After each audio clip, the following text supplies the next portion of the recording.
Se você já pensou ou já ouviu falar que a análise sensorial é subjetiva, esse vídeo é para você.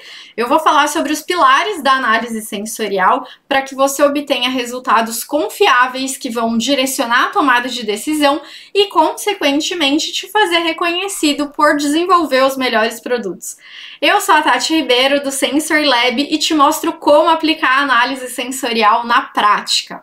E no vídeo de hoje eu vou falar sobre 3 pilares da análise sensorial para obter resultados confiáveis. E se você diz que faz análise sensorial, mas não segue alguns desses pilares, eu sinto muito, mas você está fazendo isso errado. Então, segue aqui comigo para conhecer esses 3 pilares e aplicar na sua sensorial hoje. Primeiro pilar, muito importante para a obtenção de resultados confiáveis, é o número de pessoas.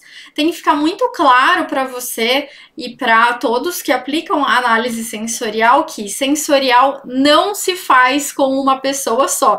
E não importa quem é essa pessoa, quanto tempo de casa ela tem, qual cargo ela tem.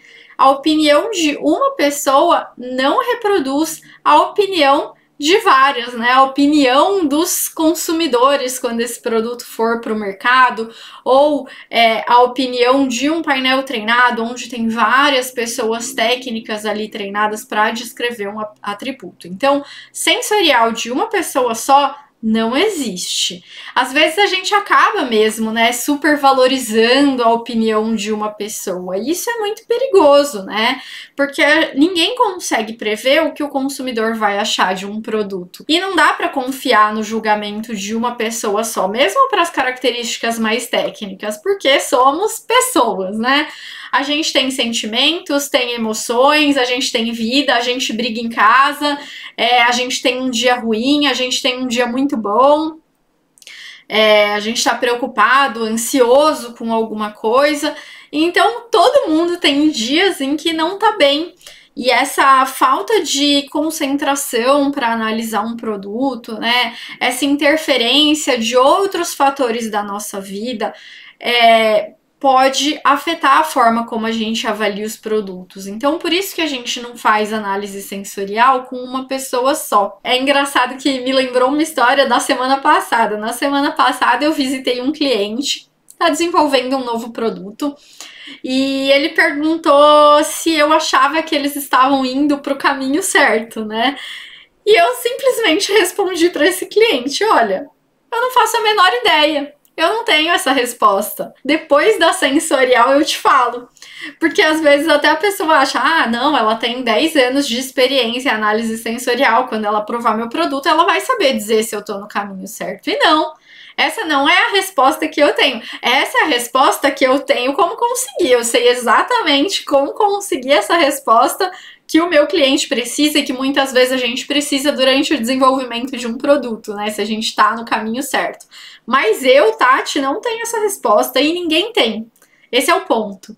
Então, por isso que não importa quão especialista você seja, ou quanto tempo de caso uma pessoa tem, o cargo que essa pessoa tem. Análise sensorial de uma pessoa só não existe. Para você ter uma ideia de quantidade, né, de pessoas. É claro que existem várias metodologias na análise sensorial, cada metodologia tem seus requisitos próprios, mas aqui para citar como exemplo, quando a gente trabalha com painel treinado, a gente precisa de no mínimo 8 pessoas selecionadas, treinadas de acordo com as características dos produtos.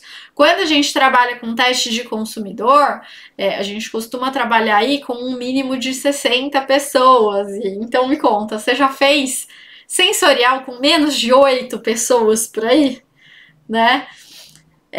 Se você já fez isso, dá para entender por que as pessoas chamam a análise sensorial de subjetiva por aí, né? E muitos profissionais de pesquisa e desenvolvimento não enxergam como a sensorial pode agregar nas suas carreiras. Porque fazendo com a sensorial com o número de pessoas corretos, obtendo resultados confiáveis, você consegue sim entregar melhores produtos, se tornar referência, ser requisitado para as decisões importantes. Mas se você está fazendo aí sensorial com o número errado de pessoas, né, ou não seguindo os próximos pilares que a gente vai falar na sequência, aí dá para entender que realmente você não está aplicando o sensorial da forma correta, não tem como confiar nesses resultados e, consequentemente, você não consegue trazer ali nada para a sua carreira, né? Nenhum diferencial para a sua carreira por estar aplicando algo. Então, tem que seguir esses pilares. Isso nos leva ao nosso pilar número 2, que é seguir os protocolos de teste. A gente tem que lembrar que sensorial não é debate, não é porque tá todo mundo em volta de uma mesa experimentando, provando os produtos, que aquilo é análise sensorial, tá? A maioria dos métodos sensoriais, inclusive, é de avaliações individuais. São poucos os métodos que estimulam esse debate entre as pessoas, né? Na maioria das vezes, essa avaliação é feita individualmente e a gente junta os resultados só na hora da análise de dados. Então, esse debate, essa discussão em grupo é bacana, é interessante para o seu desenvolvimento, né? Mas não é análise sensorial. Tá? A gente precisa tomar muito cuidado com esses debates, porque tem pessoas ali dentro do contexto corporativo que a gente sabe que tem uma certa influência nos outros do grupo, né? Então, assim, pode todo mundo ter adorado o produto, aí vem aquela pessoa que é mais influente ou que tem um cargo maior, né? E fala assim: ai, vocês não estão sentindo um queimadinho nesse produto? Pronto, aí acabou, né? Aí todo mundo vai achar aquele queimadinho no produto. Mas será que achou mesmo? Ou será que disse que achou só para ir no caminho que aquela pessoa que é mais influente, que é mais importante ali dentro, tá dizendo? Então, a gente tem que tomar muito cuidado com isso, né? E por isso que na análise sensorial, a maioria das avaliações é individual, e quando não é individual, ela tem um protocolo também para ser seguido à risca para minimizar essa influência de uma pessoa sobre a outra. Então, o que eu quero deixar aqui para você desse segundo pilar de seguir o protocolo é analisar o objetivo do seu projeto, com esse objetivo, escolher seu método sensorial e seguir. Tá? Então, siga à risca ali o que aquele método propõe, né? A forma de convidar as pessoas, a forma de fazer as perguntas, a forma de analisar aqueles dados. Isso é de suma importância para conseguir resultados confiáveis.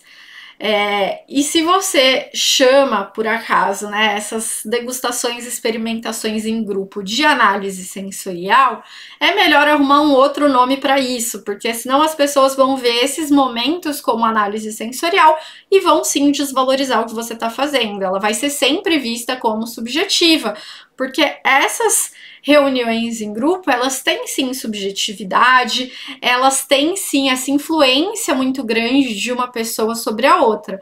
Então, é um processo, mas comece a chamar isso de outro nome que não análise sensorial, para você chamar de sensorial de fato quando isso é uma análise sensorial, segue uma metodologia, segue um protocolo, e assim seu trabalho não ser desvalorizado, né? Não ser desmerecido. Terceiro pilar aqui da análise sensorial para obter resultados confiáveis é a estatística, mas não precisa correr, não precisa fugir, não precisa ter medo. A gente tem que saber estatística como usuário. Ninguém precisa saber deduzir fórmula, calcular coisa na mão, gente. Somos modernos, por favor. Tem um monte de software gratuito, pago, que facilita a sua vida. Você só precisa saber o tipo de análise correta para o tipo de dado que você gerou. Acabou. Aí você vai colocar no software e vai obter seu resultado. Então, a gente tem que saber estatística como usuário, tá? Não como estatístico. Então, não é difícil, é receitinha de bolo, tá? E a estatística, ela é essencial para a confiabilidade dos dados. Ela é usada em todas as etapas da análise sensorial. Ela é usada para determinar o número de avaliadores que você vai usar, para organizar a ordem de apresentação das amostras, para analisar os resultados depois e chegar numa conclusão. E assim, de verdade, a estatística, ela é essencial para sensorial, claro, mas não só para ela. com certeza você vai ser um profissional muito mais completo com a estatística. Eu não sei se você já teve essa experiência de desenvolver um produto usando a estatística para suportar esse desenvolvimento. Você não imagina o quanto você poupa de tempo, de esforço, de número de protótipos produzido se você aplica a estatística, usa um delineamento experimental nos seus desenvolvimentos. Então, de verdade, assim, se eu puder te dar uma dica além da sensorial, aprenda estatística, ela vai facilitar a sua vida. Então, você imagina, você usou ali estatística no seu desenvolvimento de produtos já, fez um delineamento experimental para o seu desenvolvimento, você junta isso com a sensorial, então, aí é o jeito mais inteligente que tem de você desenvolver os seus produtos. Você não vai mais fazer desenvolvimento à toa, ficar criando aqueles milhares de opções à toa, porque um acha isso, outro acha aquilo. Então, pare de perder seu tempo, sabe? Use seu tempo de maneira inteligente. Para você se destacar, você não precisa trabalhar mais, você precisa trabalhar de um jeito mais inteligente, tá? Então, para a gente concluir, a percepção individual, ela é subjetiva. Mas quando você tem mais pessoas, quando você segue uma metodologia, quando você aplica a análise estatística, o seu resultado não é subjetivo, ele é confiável. Então, por isso, você nunca pode deixar de aplicar esses 3 pilares na análise sensorial que você for aplicar. Número adequado de avaliadores, seguir o protocolo de teste de acordo com o objetivo do seu projeto, e usar a análise estatística. E, claro, se inscrever no canal, seguir o Sensor Lab nas redes sociais para aprender como usar a análise sensorial a favor do seu crescimento e da sua carreira. Nos vemos no próximo vídeo. Até lá!